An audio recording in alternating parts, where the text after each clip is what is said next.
네. 오늘 할렐루야. 옆에 계신 분들과 인사 나눕니다. 오늘 참 잘 오셨습니다. 참 잘 오셨습니다. 할렐루야. 오늘 우리 김영주 부회장님의 기도가 너무나 감동적이었는데요. 그 기도의 정신을 이어서 한번 인사하실 때에 우리는 하나입니다. 우리는 하나입니다. 할렐루야. 뒤죽박죽 별장에서의 생활이라는 제목인데 여러분 뒤죽박죽 별장이 어딘지 아세요? 우리가 어렸을 때 물론 우리는 다 여기 연령이 많이 차이가 나지만 그래도 비슷하게 우리가 어렸을 때 즐겨 보았던 말괄량이 소녀 삐삐라는 그런 뭐라 그럽니까 미드가 아니고 그게 스웨덴 드라마인가 그렇습니다. 그런 드라마가 있었잖아요. 사진 한번 삐삐 기억나십니까? 네. 옆에 저 말 위에 타 있는 아이들은 삐삐의 친구들, 옆집 친구들인데 쟤들의 이름은 그렇죠. 네. 이준희 입사님 아주 기억력이 그 저 소녀가 아니카고 그 뒤에 있는 걔의 오빠는 토미. 그래서 삐삐가 항상 토미 아니카 삐삐를 부르는 그런 사늘 입소리 이렇게 나가있습니다. 말괄량이 소녀 삐삐죠. 이 아이는 삐삐 롱스타킹인데 별명이 있죠. 롱스타킹은 아빠가 해적 선장이에요. 그래서 늘 바다에 나가 있는 것이죠. 그리고 아무도 보살펴주는 사람이 없이 혼자서 얘는 학교도 안 다녀요. 그러니까 옆집에 톰이랑 아니칸 학교에 다니지만 얘는 학교도 안 다니고 여기에는 지금 안 나왔지만 원숭이가 있어요. 이렇게 어깨에. 여기 있어요. 네. 여기. 닐슨 씨. 있구나. 네네. 와, 닐슨 씨도 기억하신. 굉장히 삐삐 매니아셨나요, 우리 지사님? 네. 미스터 닐슨이라고 하고. 그러면 저 말은 반려 말이죠. 요즘 말로 하면은 반려 말의 이름은 릴라 구벤. 릴라 아셨어요? 릴라 구벤을 아시네요. 네. 저도 이거 찾아봐서 알았는데 얘는 아빠가 가방에다가 금화를 가득 채워가지고 얘를 줘가지고 그냥 자기 마음대로 써요. 어디 뭐 그냥 사탕 가게 가서 톰이랑 아니카에게 사탕도 사주고 뭐 학교 다니지도 않고 마음대로 쓰면서 또 여러분 이 뜰에 나무에 왜 나무가 빈 그 나무 그런 나무들 있잖아요. 그 안에 음료수 병이 가득 들어 있어요. 그러니까 뭐 탄산수라든지 뭐 그런 거. 그래서 항상 거기서 이렇게 꺼내 마시고. 그래서 항상 톰이랑 아니카 학교만 끝나면 이제 와서 같이 놀고. 얘들은 너무 삐삐가 좋은 거죠. 재밌게 같이 놀 수가 있으니까. 그래서 아마 그 드라마는 이제 어른들의 아주 틀에 박힌 기준. 그러니까 동네 어른들은 얘를 별로 안 좋아하죠. 그렇지만 얘는 또 친구들은 아주 즐겁고 재밌게 해방감을 누리면서 즐겁게 말하자면 미국으로 말하면 허클베리 핀처럼 허클베리 핀도 학교를 안 다니잖아요. 혼자서 막 맨날 캠핑이죠. 매일매일이. 그런데 그렇게 사는데 이 삐삐가 사는 집의 이름이 뭐예요? 뒤죽박죽 별장. 그렇죠. 뒤죽박죽 별장이에요. 삐삐가 사는 집의 이름이 뒤죽박죽 별장. 이 원어로는 빌라 빌레쿨라. 아마 여기 뭐 뜻이 뭐 재밌는 그런 어떤 발음으로 나와 있는 것 같아요. 뒤죽박죽 별장. 그리고 삐삐는 저렇게 힘이 세잖아요. 그래가지고 저 말도 릴라 구벤도 막 저렇게 들고 한 손으로 들고 저 뒤에 있는 집이 뒤죽박죽 별장인데 다음 사진을 한번 빌라 쿠벤이라는 빌레쿨라 뒤죽박죽 별장 저 안에 굉장히 막 복잡해요. 막 그냥 엉망진창이죠. 보통 사람의 집이 아니니까. 저는 기억나는 게 얘는 막 또 못을 막 먹어요. 맛있다 그러면서 막 그러니까 뭐 완전히 그냥 보통 현실과 다른 것이죠. 근데 이 삐삐는 굉장히 즐겁고 명랑하고 행복했는데 우리가 삶이 이렇게 삐삐처럼 기준도 없고 나름대로 완전 틀에서 벗어나서 살면은 어떤 모습일까? 자유로운 삶이 될까? 아니면은 저 이름처럼 뒤죽박죽 되는 삶이 될까? 그런 생각을 해봅니다. 우리의 삶이 뒤죽박죽이 되고 무질서하게 되는 그런 상황은 어떤 것일까? 뭐 삐삐가 무질서하기보다도 아빠가 해적으로 멀리 나가 있잖아요. 만날 수도 없어요. 뭐 옛날 그 드라마나 영화에 나오는 그런 거 있잖아요. 이렇게 편지를 써가지고 병에다가 집어넣어서 코르크 마개로 막고 바다에 던지는 거예요. 그러면 그 병이 바다 물결을 타고 와가지고 몇 년 만에 이제 소식을 알리고 아빠가 멀리 떠나 있고 아빠 친구들도 다 해적이건 해적 부하예요. 그런 상황 속에서 좀 심각하게 말하면 권위가 없는 거죠. 삐삐는 학교 선생님이나 동네 어른에 대한 어떤 존경심이 전혀 없어요. 권위가 없는 그런 삶을 이제 살고 있습니다. 친구들은 다 자기 수준이죠. 원숭이, 말, 톰이, 아니카가 뭐 삶에 대해서 뭐를 가르쳐주고 같이 노는 것이죠. 말하자면 이끌어주는 그런 사람이 없고 그런 말씀이 없고 그런 목표가 없고 정말 그냥 어린 아이일 뿐인 거죠. 어떻게 보면 성장하지 않는 어린아이, 배우지 않는 어린아이, 발전과 성숙이 없는 그런 삶이고 결국은 그러니까 얘는 나이를 먹으면 안 되는 거죠. 철이 들 수가 없는 거죠. 계속 그 나이로 이렇게 쭉 가는 것입니다. 여러분 우리의 삶에 여러 가지 사회적인 기준, 가정의 기준, 또 내가 원치 않는 어떤 해야 될 일, 하지 말아야 될 일, 이런 기준들이 우리의 삶을 얽매이는 경우도 있지만 그것이 없을 때 뒤죽박죽이 되고 오늘 아침이라서 뭘 해야 될지, 무엇을 위해서 내가 시간을 보내고 노력을 해야 될지 모르게 될 수 있다라는 것입니다. 이 말씀을 왜 드렸냐면 오늘 본문을 같이 읽은 본문에 마리아와 마르다가 나오는데 굉장히 유명한 말씀이죠. 이것을 보면은 이제 언니들은 이 말씀을 읽으면서 내 동생 얘가 맨날 이랬어. 나는 설거지 하는데 걔는 아무것도 안 하고 텔레비전 보고 있고 뭐 이렇게 뺀질뺀질하고 맨날 빠져나가고. 여기 중에 언니도 계신가요? 언니 한번 손 한번 들어보세요. 언니 여동생. 네. 그래서 이게 감정이입을 하는 경우가 있어요. 그래, 이 마리아처럼 내 동생도 이랬어. 엄마가 시키면 나만 다 하고. 그리고 또 아마 동생들도 마르다를 보면서 우리 언니도 그렇게 나를 구박하더니. 그래서 마르다가 예수님한테 자기 동생을 일러 바치잖아요. 혼내켜달라고. 그런 이야기인데, 자, 예수님께서 한 마을에서 한 집에 들어가시는데 언니 마르다, 물론 오빠는 나사로죠. 마르다와 마리아라는 자매가 사는데 누가 예수님을 모셔왔는지 아세요? 마르다와 마리아 중에서 마르다가 예수님을 모셔왔어요. 이 마르다는 이렇게 섬김의 은사가 좀 있는 거죠. 봉사하는 걸 좋아하는 것이죠. 봉사하려면 자기 몸이 아무래도 고되잖아요. 여러분 오늘 이렇게 우리가 모임을 하고 예배를 드리는 것도 누군가의 손길과 누군가의 발걸음이 봉사하고 섬기면서 이렇게 되는 것이 아닙니까?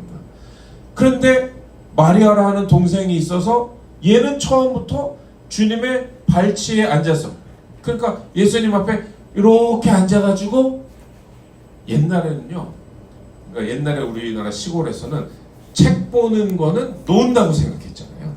그래가지고 공부 열심히 하고 있으면 쟤는 맨날 책 보고 논다, 이런. 예수님 말씀 듣는 거는 뭐 몸이 힘든 건 아니잖아요. 그래서 마치 얌체처럼 이렇게 주의 말씀을 듣고 있었는데, 마르다는 성경에 보면 준비하는 일이 많으니까 얼마나 많겠어요. 뭐 음식 준비하랴, 뭐 음료 준비하랴, 준비하는 일이 많으니까 마음이 바쁘죠. 마음이 분주했습니다. 그러다가 보니까 내 동생은 그냥 앉아 있는 것이죠. 그래서 예수님께 혼자 일하게 두시지 마시고 그를 명하사 나를 도와주라 하소서. 이게 참 교회의 모습이 이래요. 저도 이제 담당 목사로서 어떤 분이 와가지고 저한테 그래요. 저 사람한테 이거를 시키라는 거예요. 또 이분은 또 저한테 와가지고 저 사람한테 저거를 시키라는 거예요. 전에 어떤 집사님이 요양보호사 공부를 한대요.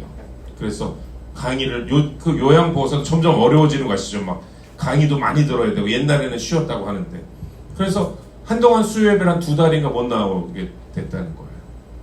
그래서 저는 그렇게 알았다고 그랬는데 옆에 어떤 권사님이 와가지고 저한테 하지 말라해요. 하지 말라해요. 내 간 다음에 하라해요. 제가 다른 곳에 간 다음에 하고 싶으면 나 있을 때 하지 말고 수요예배 다 와라. 그렇게 하라고 저한테 막 시키는 거예요. 아니 그럼 본인이 직접 얘기해야지. 목회자는 이게 어려워요. 이 사람이 와서 저 사람한테 이걸 시켜라. 저 사람이 와서 이 사람한테 이걸 하지 말라 그래라. 뭐 이런 뭔가 일종의 민원이랄까? 마르다가 지금 그러고 있는 거예요. 예수님, 쟤한테 얘기해서 저 좀 도와주러 가세요. 얘 너 나 좀 도와 이렇게 말하지도 않고 예수님의 어떤 권위를 비는데 자 그러니까 말하자면 마르다와 마리아는 삐삐하고는 다른 거예요. 마르다도 딱 생활에서 아 이거 하고 이거 준비하고 이게 딱 있어요. 마리아도 나는 일은 안 해. 나는 주의 말씀만 들을 거야 하고 딱 우선순위가 있어요. 그런데 그 질서와 우선순위가 충돌하는 것이죠. 이게 부딪힌 거예요. 그러니까 마르다의 질서는 지금 마리아의 질서에 의해서 방해를 받고 있는 거예요. 지금 예수님께 음식 준비해야 되는데 제가 딴 생각을 하고 같이 안 하고 있잖아요. 그러니까 마르다의 마음에는 원망이 들어왔습니다. 그래서 해결책은 뭐예요? 예수님을 통해서 요거를 조정을 해야 되겠다. 그래서 질서를 바로 잡아야 되겠다. 먼저 음식 준비부터 해야지. 먼저 식탁보도 놓고 먼저 의자도 놓고 이렇게 해야지 라고 질서를 잡으려고 한 거예요. 우리 집이 이렇게 뒤죽박죽 돼서는 안 된다라는 것이죠. 그런데요, 너무나 뜻밖에도 예수님을 위해서 이 모인 사람들을 위해서 질서를 잡으려던 마르다의 이 바람은 바로 예수님에 의해서 좌절이 되어버린 거예요. 그게 질서가 아니라는 거예요. 예수님. 그게 우선순위가 아니라는 것입니다. 여러분 우리가 살면서 현재 생활에서 우리가 우선순위를 갖고 있잖아요. 이거 하고 저거 하고 이게 더 중요하고 이건 덜 중요하고 이 모임에는 가고 저 모임은 내가 안 가도 되고 뭐 이런 여러 가지가 있습니다. 그런 우선순위가 여러분 도전을 받는 일이 있죠. 나는 이거를 해야 된다고 생각했는데 그게 도전을 받을 때가 있어요. 그럴 때 우리는 하나의 기회, 하나의 계기를 마련하는 겁니다. 우선순위를 한번 재점검해보는 내가 지금 갖고 있는 이것들이 맞는가? 혹시 이거 전혀 사실은 의미 없고 안 해도 되는 일인데 내가 좀 어떤 잘못된 판단으로 거기에 집착하고 있는 것은 아닌가? 한번 재점검하고 조정해보는 계기가 마련될 수가 있습니다. 우리의 우선순위가 우리의 질서가 도전을 받을 때는 많이 있어요. 예를 들어서 가족에게 어떤 일이 있다. 그러면 오늘 내가 나 개인으로서 계획했던 일이 미뤄질 수가 있는 것이죠. 아니면 나의 어떤 건강상에 어떤 문제가 있다. 병원에 가야 돼요. 아니면 뭐 쉬어야 돼요. 이러면은 다른 내가 생각했던 질서가 또 바뀔 수가 있습니다. 또 우리가 가장 성숙한 모습 중에 하나는 나의 미래를 위해서, 우리 가족의 미래를 위해서, 우리 교회의 미래를 위해서 지금의 우선순위는 좀 조정돼야 되겠다. 이런 우리가 생각을 가질 때가 있죠. 그것도 다 하나님께서 주시는 기회입니다. 예수님께서 마르다에게 그런 기회를 주신 것이죠. 마르다는 이게 야속하고 마르다는 자기 뜻을 이루지 못하고 있다고 생각해서 원망했을지 몰라도 이런 게 좋은 계기가 됩니다. 그리고 가장 근본적인 것은 뭐예요?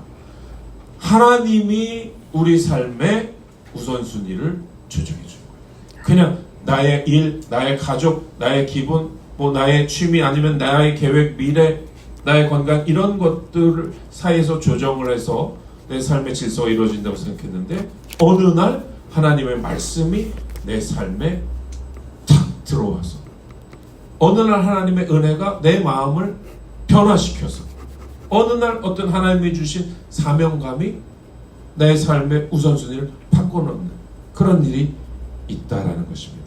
예수님께서 마르다에게 주신 답변은 이거죠. 여러 가지 일로 분주하지 말아라. 네가 많은 일로 염려하고 근심하라.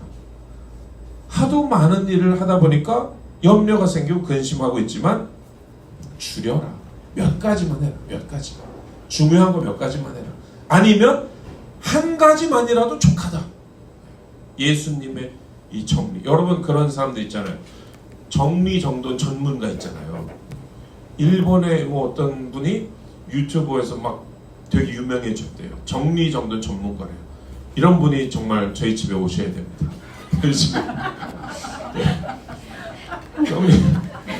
뭐라고 안도 뭐 좀 그런 분인데 곤도마리에. 안도 뭐죠? 곤도마리에. 곤도 그분 미국에도 막 방송에도 나오시고 정리정돈 잘하는 건 많을 것 같은데 그분이 유명해졌어요. 어쨌든 예수님께서 정리해라라는 것이다.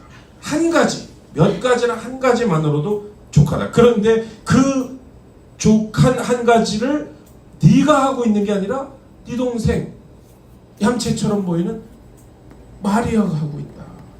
그렇게 예수님이 말씀하셨습니다. 그러니까 거절당한 거예요. 마르다는. 동생의 도움을 기대하지 말아라. 동생이 잘하고 있는 것이다. 라는 것이죠.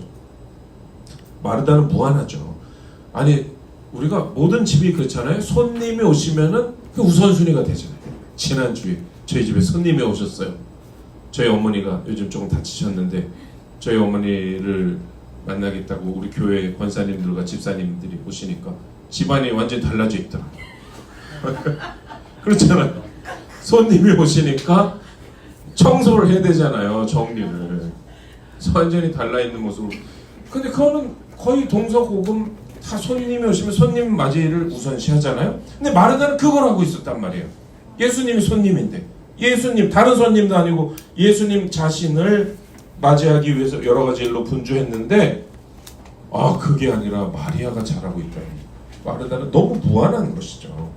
충격과 배신감마저 느낄 수가 있었어요. 여러분 우리는 그렇습니다. 나름의 질서를 갖고 우리는 살아요. 나름의 어떤 생활의 틀이 있습니다. 우선순위가 있어요. 그런데 우리가 삶의 우선순위를 재점검하고 재조정하는 거는요 좀 충격이 필요합니다. 우리는 계속 습관적으로 살기 때문에. 근데 이 마르다가 그런 재조정을 하려면 한 이 정도의 충격은 필요했던 것이죠.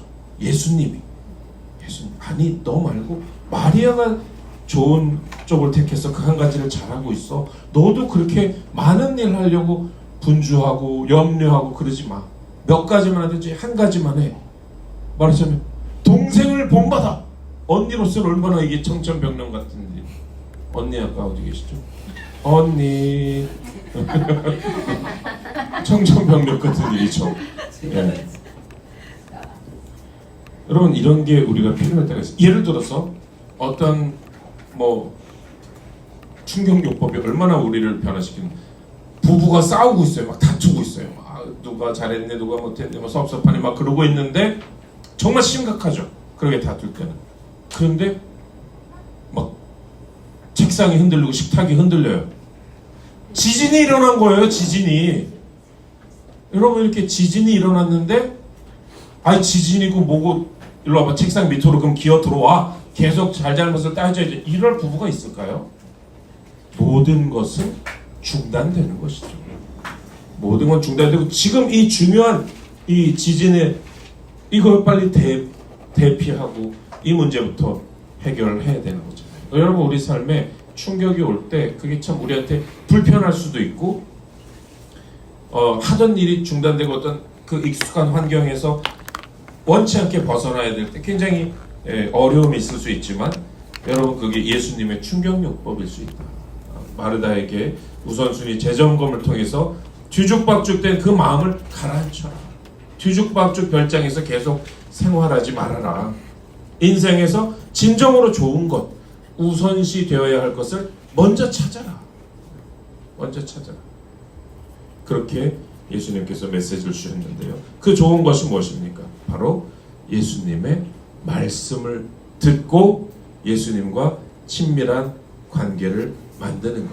그것이 좋은 쪽이다. 좋은 삶의 비전이다라는 것입니다. 여러분, 우리는 우리의 생활을 오늘 이 말씀의 기준에 비추어서, 예수님의 기준에 비추어서 재점검해 볼 필요가 있습니다. 여러분, 잘못된 삶의 우선순위가 있고 잘못된 습관이 있습니까? 그런 부분이 어떤 부분인지 오늘 우리가 이 말씀을 묵상하고 또 기도하는 가운데 성령께서 우리에게 조명해 주시기를 원합니다. 그리고 때로는 충격요법이 필요할 때가 있어요. 하나님께 기도해 보세요. 하나님, 저의 이런 잘못된 우선순위는 주님의 충격요법이 필요할 것 같습니다. 어떤 유명한 목사님이 이런 얘기했어요. 자기의 체험과 경험으로 볼 때 하나님이 정말 빨리 응답해 주시는 기도 제목, 그 뭐냐면, 하나님, 내가 뭐가 잘못됐습니까? 그거를 정말 하나님께 진실하게 물어보는 기도가, 그럼 그건 하나님 금방금방 가르쳐 주신다는 거예요. 여러분, 하나님, 내 삶에, 내 생활에, 우선순위에, 질서에 뭐가 잘못됐습니까? 어떤 부분이 주님 보시기에 뒤죽박죽이고 내 삶에 어떤 근심도 많고 복잡한 것도 많고 지나친 어떤 생각도 많고, 그래서 저 사람은 왜 나를 안 도와주나, 저 사람은 왜 저러나, 이런 불만이 있을 때도 있고, 주님이 왜 조정 안 해주시나 이럴 때도 있는데, 하나님, 내 삶에 이러한 혼란과 염려가 왜 오고 있는 건가요? 내가 뭐가 잘못됐는지 하나님 가르쳐 주십시오. 여러분, 이런 기도를 하면은 하나님이 금방 응답해 주실 줄로 믿습니다. 아멘. 지혜를 주실 줄로 믿습니다. 아멘. 그리고 그렇게 해서 우리의 삶이, 그러니까 삐삐랑은 가끔 놀아야 되겠죠, 그렇죠? 삐삐네 집에서 살면 누구예요? 토미와 아니카도 학교에서 낙제할 수 있습니다. 여러분, 우리는 뒤죽박죽된 삶을 살지 않고 질서 있는 삶을 사는 그러한 주님의 귀한 자녀들이 다 되시기를 주님의 이름으로 축복합니다. 아멘. 아멘. 여러분, 이 말씀 아멘으로 받아들이십니까? 아멘. 아멘. 우리 같이 이 시간 잠시 기도하기를 원합니다. 여러분, 마음속에 여러분 눈을 감고 한번 주님께, 주님, 내 삶에서 어떤 것을 조정해야 됩니까? 하나님, 나의 결심과 나의 또 생각이 약하여서 하나님, 내가 알지 못하는 부분이 많이 있는데 하나님, 깨닫게 해 주시옵시고 가르쳐 주시고, 제가 지금까지 정말로 중요한데 방치하고 있었던 그런 내 삶의 부분, 주님 생각나게 하여 주시옵소서. 하나님, 내 정신이 올바르게 되고 주님을 향한 목적을 향해서 나아가고, 무엇보다도 주님과 더 친밀한 그러한 삶이 되게 하여 주시옵소서. 여러분, 깊은 묵상 가운데 주님의 도우심을 구하면서 우리 주여 한번 부르고 기도하겠습니다. 주여, 하나님 아버지 감사합니다. 하나님, 이 시간 우리를 주님께서 불러주시고 하나님, 우리의 삶을 주님의 말씀에 비춰서 다시 한번 생각해보게 하시니 감사합니다. 하나님, 두 자매를 할지라도 서로 다른 인생의 우선순위를 가지고 생활의 질서를 가지고 나아갔는데, 하나님, 모든 삶의 습관이 다 같이 좋은 것이 아니고 우리 주님께서 보시기에 삶의 좋은 방향이 있고 좋지 않은 방향, 염려와 근심과 주님 공연한 분주함으로 가게 하는 방향이 있음을 오늘 말씀에서 주님 우리는 배웠습니다. 예수님의 발치에 앉아서 예수님의 말씀을 들었던 마리아처럼 하나님, 우리의 마음이 차분해지고 집중되고 주님 목적이 있게 하시고 주님 방향이 있게 하시고, 하나님 아버지 예수님과의 더 가까움이 있게 하시고, 주님 우리에게 은혜 베풀어 주셔서 하나님, 우리의 삶이 옆 사람 바라보면서 주변을 바라보면서 원망하는 삶이 아니라 주님 날마다 성장하고 성숙하는 그러한 질서 있는 삶이 되도록 주님 축복하여 주시옵시고, 하나님 아버지, 주님 우리의 삶에 무질서한 부분이 있습니까? 뒤죽박죽되어 있는 부분이 있습니까? 하나님, 우리가 따라야 될 기준과 주님 받아야 될 어떠한 제약과 그런 것들로부터 자유하고 싶은 마음이 있습니까? 하나님, 주님 우리에게 주님 올바른 질서의 마음을 주셔서 하나님, 우리 삶이 주님 앞에 올바르게 아름답게 주님 모든 것들이 배치되고 모든 것들이 주님께서 만져주셔서 하나님 아름답게 이루어지는 성장 성숙 있게 하여 주시옵시고, 하나님 우리의 가정에도 같은 은혜를 주시고, 하나님 우리 서대문 성전에도 주님께서 같은 은혜를 주셔서 아버지 하나님 주님을 아버지요 주님과 동행하고 이미 동행하고 계시니 감사하고, 하나님 아버지 더욱더 주님 우리 인생의 중반기를 지나고 있는 우리 모두가 하나님께 더 가까이 나아가는 은혜를 주님 허락하여 주시옵소서.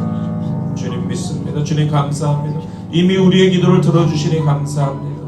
하나님 우리의 연약함 부족한 것 아시오니 하나님 주님 안에서 강함이 있게 하시고 주님 안에서 성장과 성숙 있게 하여 주옵소서. 의탁하고 감사하며 예수님 이름으로 기도 올리옵나이다. 아멘.